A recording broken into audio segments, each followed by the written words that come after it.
Hello everyone, hope you all are doing good. Today is 30th March.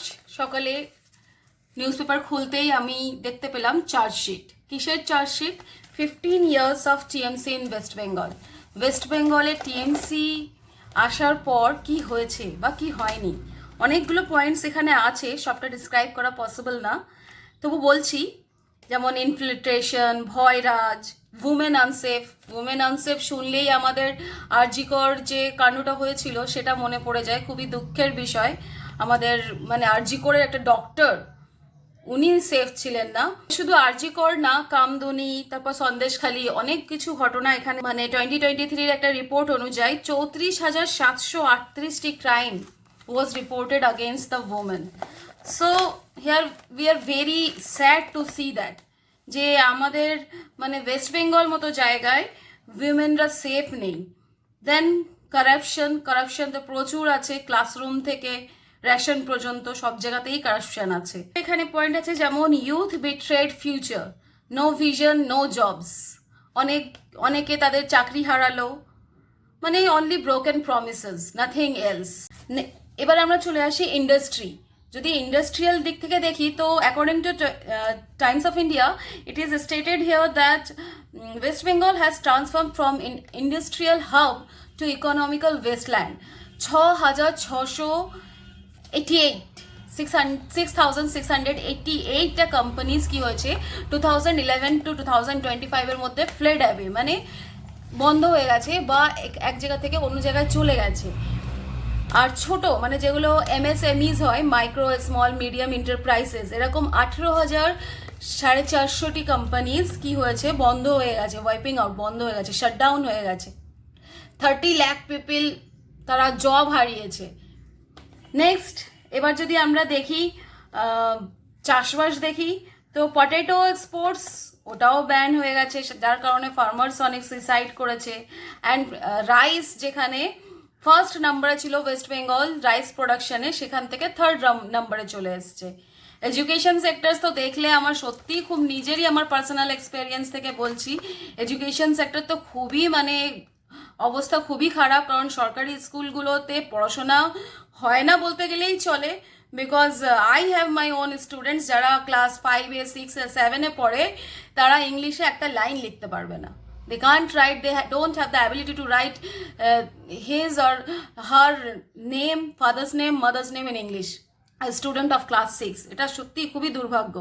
তো এখানে দেখা যাচ্ছে যে অ্যারাউন্ড নিয়ারলি 8,000 স্কুলস বন্ধ হয়ে গেছে, অ্যান্ড 26,000 টিচিং জবসও কলাপস করেছে বা অনেক অসুবিধা হয়েছে এখানে, সেটা আমরা সবাই জানি। এই বিষয়ে আমি আর এখানে কিছু বলছি না। কিন্তু এডুকেশন সেক্টর যে জায়গার এডুকেশনটা নষ্ট হয়ে যাবে, আই থিঙ্ক তার সব কিছুই নষ্ট হয়ে যাবে। কারণ education is the base of the development. যদি বাচ্চারা এডুকেটেড না হয়, ফিউচার কিভাবে সিকিউর হবে? আর আমাদের যারা মধ্যবিত্ত ফ্যামিলি, তাদের এতটা নেই যে ওরা ইংলিশ মিডিয়াম স্কুলসগুলোতে পড়াবে, প্রাইভেট স্কুলসগুলোতে পড়াবে। বেশিরভাগ মেজরিটি বাচ্চারা তো সরকারি স্কুলেই যায়, আর সরকারি স্কুলের অবস্থা খুবই খারাপ, একদমই পড়াশোনা হয় না বলতে গেলে চলে। Next, if we see health system, hospitality, তো এটাও সবাই জানে যে কেমন হসপিটালিটি আমরা পাই সরকারি হসপিটালসগুলোতে। ইনফ্যাক্ট আমি আমার কথাই বলছি, আমি একবার আমার গলায় ব্যথা হচ্ছিল, তো আই হ্যাভ গন, তো সেখানে আমাকে ফার্স্ট অফ অল এতটা ওষুধ লিখে দেওয়া হলো যে আগে কিনে নিয়ে আসো, তারপর ট্রিটমেন্ট হবে। আমি যদি 1,000 টাকার ওষুধ কিনেই নেব, তারপরে ট্রিটমেন্ট করবো যে আমার কি হয়েছে না হয়েছে, কেন আমি গলা থেকে কথা বলতে পারছি না, বা আমার গলায় কি অসুবিধা হয়েছে, তাহলে কি লাভ? বা অত টাকা কি অ্যাফোর্ড করতে পারবে মানুষ? যে যদি অ্যাফোর্ড করতে পারে তাহলে তো সে নার্সিং হোমে যাবে, কেন হসপিটালসগুলোতে যাবে? এখানে আর একটা জিনিস লেখা আছে যে culture and institutional disrespect, freedom fighters like Khudiram Bose were লেভেল টেরোরিস্ট ইন টেক্সটবুকে কোনো একটা টেক্সটবুকে হয়তো ক্ষুদিরাম বোস, যেনাকে আমরা ফ্রিডম ফাইটার হিসেবে পড়ে এসেছি ছোটবেলা থেকে, ওনাকে টেরোরিস্ট হিসাবে লেভেল করা হয়েছে। যদিও এটা আমার চোখে পড়েনি, এখন হয়তো হতে পারে, according to Times of India থেকেই আমি বলছি, এটা আমার স্টেটমেন্ট নয়। আমি আরও এর ব্যাপারে সার্চ করব যে কোন কোন টেক্সট বুকে লেখা আছে। কিন্তু আমরা সবাই জানি Khudiram Bose was a freedom fighter, great freedom fighter. আমাদের বাংলার জন্য উনি মানে বাংলার একটা বলতে গেলে রত্ন। সেখানে বলা হচ্ছে যে টেক্সট বুকে ওনাকে অ্যাজ আ টেরোরিস্ট লেবেল করা হয়েছে। I don't know in which book. Next, according to this newspaper যেটা বলছে যে around 80% of T gardens in তেরাই and Dooars, মানে তেরাই আর ডুয়ার্স দার্জিলিং রিজিয়নে 80% টি গার্ডেন্স কি হয়েছে, শাট হয়ে গেছে, যেখানে 5 লাখ ওয়ার্কার্সরা নিজের কাজ হারিয়েছে। All the things I am saying it is from Times of India, nothing from my words. আমি একটাও আমার নিজে থেকে বলছি না, যেটা লেখা আছে জাস্ট সেটাই পড়ে আপনাদেরকে বলছি, শোনাচ্ছি। তো এখানে থেকে আমরা দেখতে পেলাম যে 15 ইয়ার্সে টিএমসি আমাদেরকে কি দিয়েছে, কি হয়েছে, কি হয়নি। নাও আমাদের ওয়েস্ট বেঙ্গলের সামনেই ভোট। যদি টিএমসি, তো আমরা একটাও ভালো পয়েন্ট কিছু পেলাম না যে টিএমসি এইগুলো করেছে, ভালো কিছুই দেখিনি, শুধুমাত্র মন্দির এস্টাবলিশ করেছে, এটাই আমি শুনেছি যে দীঘায় একটা মন্দির হয়েছে, নিউ টাউনে একটা মন্দির। আমাদের ডেভেলপমেন্ট দরকার। মন্দির মসজিদ তো আমরা যার যার যে ধর্ম সে নিজে ঠিক তৈরি করে নেবে। গড কি বলেছে যে সব জায়গায় শুধু মন্দির বা মসজিদ বানাও? মন্দির মসজিদ কোনোটাতেই আমি পক্ষে নেই, কোনোটারই পক্ষে নেই। বিকজ আমরা ডেভেলপমেন্ট চাই, আমরা ইউথদের মানে জব চাই, যে মানে আমাদের ভবিষ্যৎটা সিকিউর হোক। সো সামনে ইলেকশন আছে, এবার এটা আমাদেরকে ভাবতে হবে যে টিএমসি আমাদেরকে এই বিগত 15 ইয়ার্সে কি দিয়েছে, বা আরও কি দেওয়া দরকার ছিল। শুধু ওই 1,500 টাকা আর 1,500 টাকা আমাদেরই ট্যাক্সের টাকা দিয়ে আমাদেরকেই দিয়ে যদি ভাবা হয় যে অনেক কিছু করে নিয়েছে, সেটা আমাদের ভুল, সেটা আমাদের ভুল। এবার আমি বলি যে টিএমসি ছাড়া আর কে আছে যাকে আমরা সরকার হিসাবে মেনে নিতে পারি? যদি আমরা ভাবি যে টিএমসি অন্য একজন দরকার, চেঞ্জিং ইজ নেসেসারি, কারণ একই মানুষ থেকে গেলে আর প্রোগ্রেস হয় না, তো চেঞ্জিং হলে প্রোগ্রেস হয়। তাহলে আরও একটা দল আমাদের সামনে চোখে পড়ে, যেটা হচ্ছে বিজেপি। এবার বিজেপি রুলিং স্টেটসগুলোর অবস্থা যদি আমরা দেখি, অল ওভার ইন্ডিয়া, বিজেপি তো সেন্ট্রালে আছে আমাদের, তো যদি আমরা অল ওভার দেখি, আমরা আগে গ্যাস 400 টাকায় কিনতাম, যেটা এখন 970-তে কিনছি। তাহলে ডাবলের থেকে বেশি। ডিজেল, পেট্রোল, প্রত্যেক ক্ষেত্রেই সব জিনিসের দাম বেড়েছে। আর আমরা সাধারণ মানুষ, আমাদের যদি স্যালারি অ্যামাউন্টটা না বাড়ে কিন্তু জিনিসের দাম বেড়ে যায়, তাহলে এটা চিন্তার বিষয়। তাছাড়া অনেস্টলি স্পিকিং, বিজেপি স্টেটসগুলোতে, যে স্টেটসগুলোতে বিজেপির মানে ক্ষমতায় আছে, being a Muslim, I am saying যে আমার তো নিজে ওই স্টেটগুলো যেতে ভীষণ ভয় লাগে। এত আমরা মব লিঞ্চিংয়ের খবরগুলো শুনি, যে কারণে India is a Democratic country. মানে আমি যখন ছোট ছিলাম, আমি দিল্লিতে পড়াশোনা করেছি, অনেস্টলি স্পিকিং সেই সময় মানে আমি হরিয়ানা সাইডে ছিলাম, এর আগেও আমি বলেছি, তো ওখানে আমরা কখনো এইসব জিনিসগুলোকে ফিয়ারই করিনি, আমাদের কখনো এইসব জিনিসগুলো ভয়ই লাগেনি।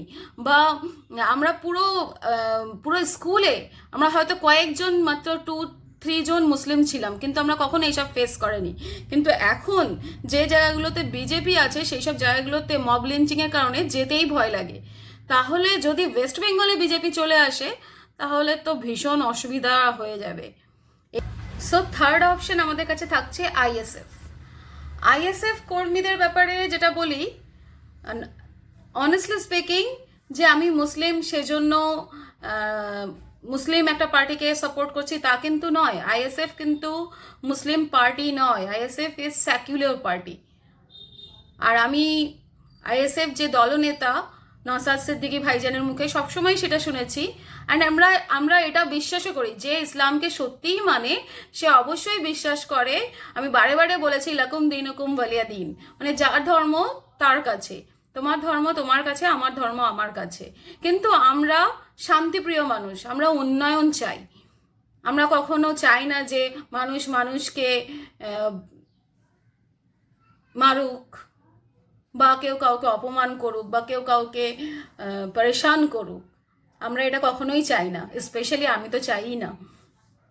সো এটা আমি বলতে চাইছি যে আমরা একবার আইএসএফকে সুযোগ দিয়ে দেখতে পারি, কারণ আমরা কখনো দেখিনি যে আইএসএফ কর্মীরা, বা শোনাও যায়নি আইএসএফ কর্মীরা কোথাও কাউকে মেরেছে বা কোথাও বম্বিং করেছে বা সামথিং কিছু, মানে এমন কিছু করেছে যেটা নিয়ে আপত্তিজনক কিছু করেছে। In short I can say that. But আমরা প্রায়ই সোশ্যাল মিডিয়া খুললে দেখতে পেয়েছি যে আইএসএফ জননেতা নওশাদ সিদ্দিকী ভাইজান কখনো এসআইআর এর বিরুদ্ধে লড়ছেন, কখনো মানুষের ভোটের অধিকার নিয়ে লড়ছেন। কত মানুষ আজকে ভোট দিতে পারবে না, আন্ডার অ্যাডজুডিকেশন আছে, তারপরেও ভোট হচ্ছে, তার বিরুদ্ধে লড়ছে।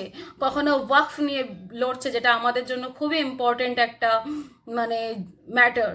তো সেটা নিয়ে আর কাউকে আমরা বলতে দেখিনি। ইনফ্যাক্ট আমার খুবই দুঃখ লেগেছে যে আমরা এখানে যখন নিজের আইডেন্টিটি, নিজের ওয়াকফ নিয়ে লড়ছি, তখন দিদি বলেছে ওয়াকফ নিয়ে এখানে কোনো কথা বলা যাবে না, দিল্লিতে যেতে হবে। তাহলে এখন আমরা কেন দিদিকে নিয়ে ভাববো? তাহলে উনি দিল্লিতে গিয়ে ভোট চাক। আবার যদি আমাদের ফিল হয় যে না, আইএসএফও আমাদের তেমন কোনো কাজ করে দিতে পারেনি, সামনে ভোটে আমরা তাকেও চেঞ্জ করব। আমাদের ভোট আমাদের অধিকার। আমরা দেখব যে আমাদের জন্য ভাবছে, আমাদের জন্য যে চিন্তা করছে, উন্নয়নের কথা ভাবছে, আমরা তাকেই ভোট দেব।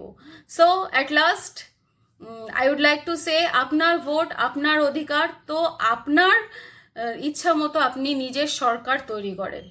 মানে জাস্ট একটা ইমোশনের সাথে বেঁধে কাজ করলে হবে না। আমাদের দেখতে হবে কে আমাদের উন্নয়নের জন্য ভাবছে, কে আমাদের প্রোগ্রেসের জন্য ভাবছে, কার কারণে আমাদের শিক্ষা ব্যবস্থা ভালো হতে পারে, বা কে আমাদের শিক্ষা ব্যবস্থা নিয়ে ভাবছে বা ভাবতে পারে। জাস্ট পলিটিক্স জাস্ট নিজের পকেট ভরার জন্য নয়। পলিটিক্স হচ্ছে, রাজনীতি হচ্ছে মানুষের সেবার্থে, মানুষের একটা মানে পিসফুল এনভায়রনমেন্ট যেন তৈরি হয়। Thank you. জয় হিন্দ, জয় ভারত।